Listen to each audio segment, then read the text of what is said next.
Train services between Wolverhampton and Shrewsbury restarted on Friday after damage caused by a freight train derailment. Teams recovered the freight wagon and repaired track and overhead power lines following the low-speed incident on Tuesday. Thank you for your patience while we carried out the work safely.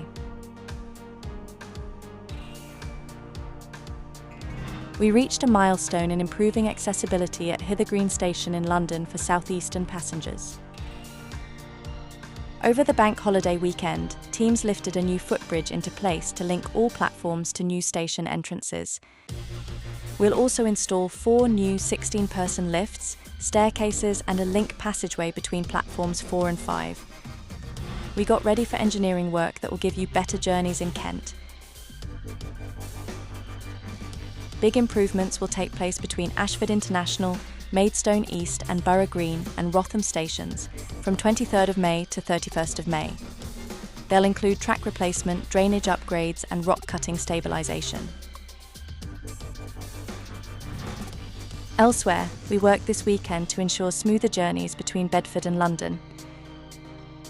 Improvements included 300 metres of new track at St Albans, drainage upgrades at Radlett, and progress on the Access for All project at Luton Station.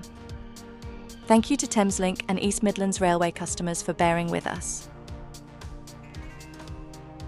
We kicked off our summer social activity with a quiz testing your knowledge about our railway. The changing climate means we're facing increasing challenges running the railway in much drier, hotter weather.